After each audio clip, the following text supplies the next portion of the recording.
Hello my lovelies! Today I am kicking off what I hope to be a series in which we look at cool ideas and various points of inspiration and use that to create something for ourselves. I'm by no means an expert, but I hope that by taking you through my process from concept to finished product, it will inspire you to give it a go yourself. For this inaugural episode, I'm actually going to be drawing inspiration from another YouTuber, Gameyy Builds. I am a big fan of the diorama and mini painting hobby, and I've been absolutely loving all of his videos so far. Seriously, check them out, his stuff is great. In particular, I've been especially drawn to his new Beyond the Blight series, which already has some great lore and an aesthetic I just love. And so, because I literally can't make things any weirder, today we're going to be doing some fan art of all things. That's right, today we're going to be making our own creation that will hopefully fit into the world of Beyond the Blight. I started with a basic silhouette I sketched based on a couple photos of soldiers that I found online, and then exaggerated and refined the shapes from there. Starting with a silhouette is a great way to plan out a character design, especially if your starting inspiration is more of a general shape rather than, say, an object or a colour scheme. More than anything, I knew my Surveyor needed that chonk if she was going to survive the post-apocalypse, so that was where I started.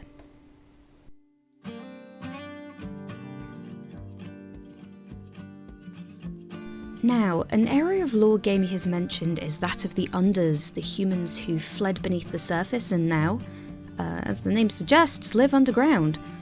I liked the idea of drawing some kind of engineer, maybe a surveyor of sorts, that often journeys between the surface tunnels and their subterranean home.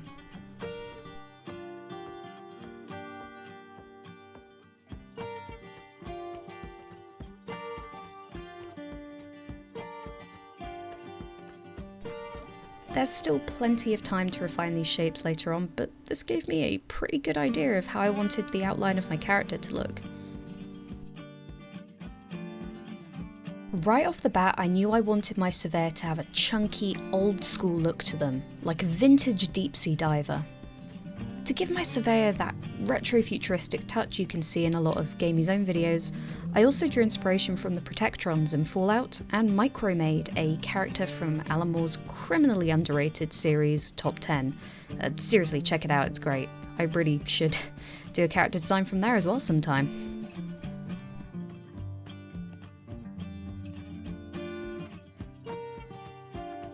What it is about big chunky helmets, but they get all those little aesthetically pleased neurons firing in my brain when I'm designing a character. Read into that what you will. One part that definitely does not itch the happy neurons in my brain is drawing the same line 30 times, because each time it isn't quite right.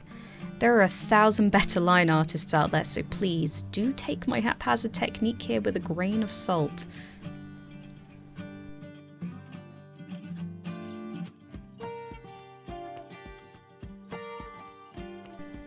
To make a confession, I don't often do clean line art and tend to treat the sketch layer like a painting. I will frequently add on to sections, erase it, and generally play around with line thickness and texture until every other artist out there is crying just watching it. However, approaching it like this is a great way to keep some rougher textures in for later, so I don't really mind this messier approach.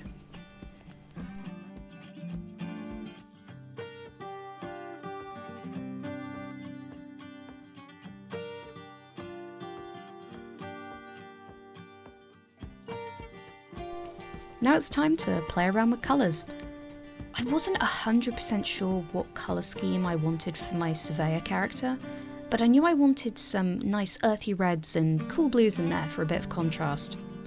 However, before playing around with any palettes, I'm always sure to colour my work in with a single block colour on the layer beneath.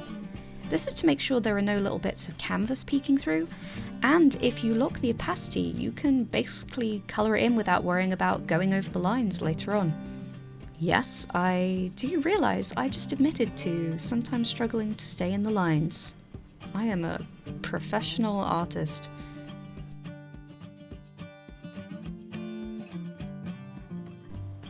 As you can probably tell, I was still struggling with deciding on a colour palette, and so I decided to just play around with a quick lighting study, but try and give myself some ideas, you know.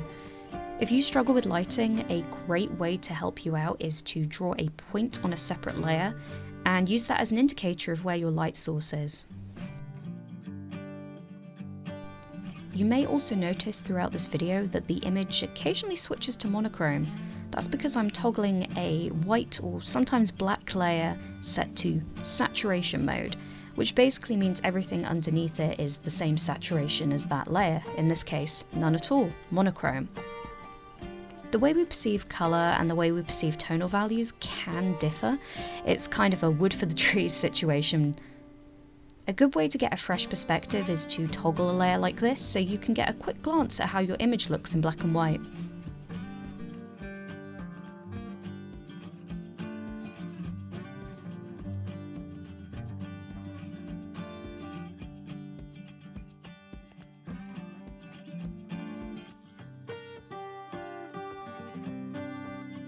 Eventually, I used my trusted friend Coolers, that should just basically be renamed to every artist's best friend ever, and used it to help me generate a nice varied palette based on a couple of colours I had managed to select.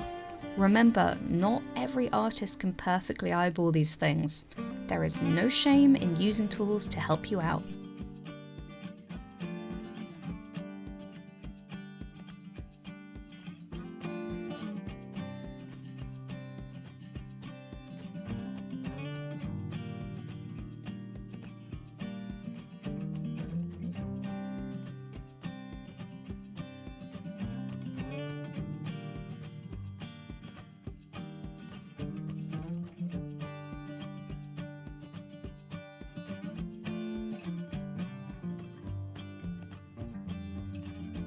I'm still not really sure what this gun is for. All I know is that I want it to be chunky and glowy. Maybe it's some kind of thermal gun or a mining tool? Let me know what you think it could be. Please, I'm desperate for ideas, please help me. These darker bits I'm adding are the concept art equivalent of greeblies in model building. Now that I'm confident in my character's core shape, I like to mark out areas where I want to put little tubes and doodads to give the design some character.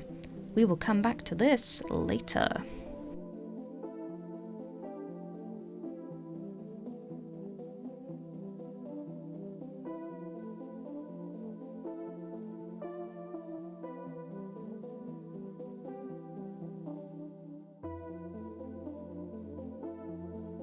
Cool science fact for you all, both over and underground can get cold sometimes.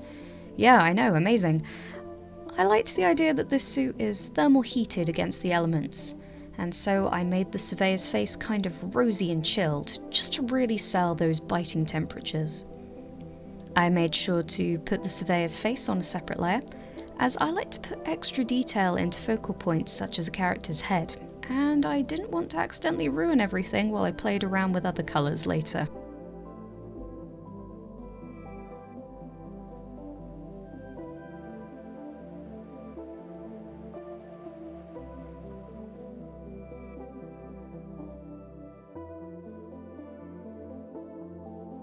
My favourite part is, as I'm sure it is for many, the final touches.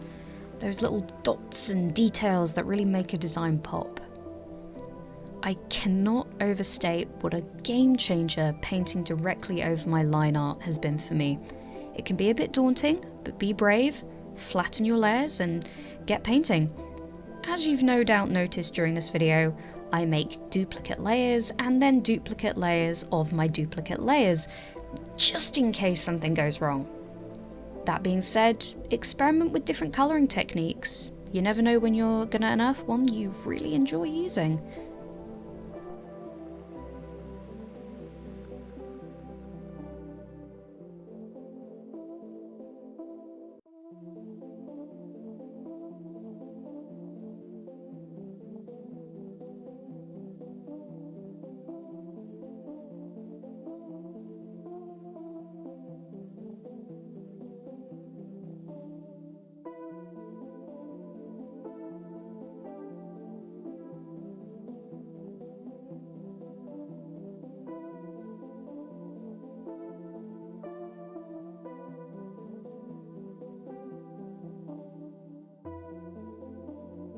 These lights need a little more pop and glow, so I'm doubling down on all those reflected light patches, as well as adding a nice gauzy haze of orange over the light sources with a fuzzy brush.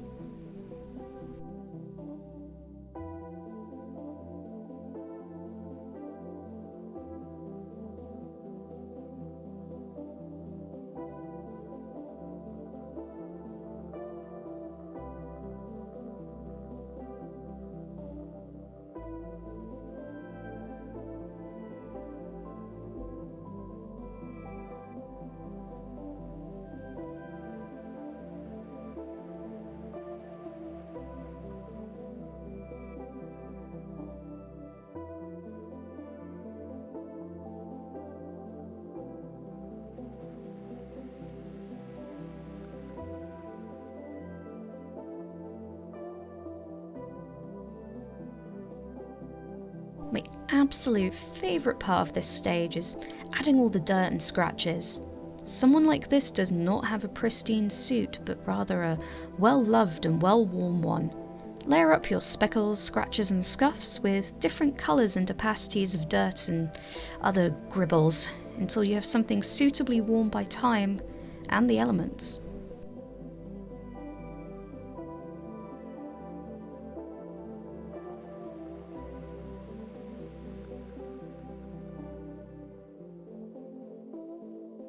After a certain point, I decided if I wasn't done now, I never would be. I think sometimes we can fall into the trap of slowly chipping away at something forever. A big part of any artistic effort isn't just working out where to start, but also knowing when to stop. I decided to finish up the last few little details. I took my hands forcibly off my drawing tablet, and I called it good.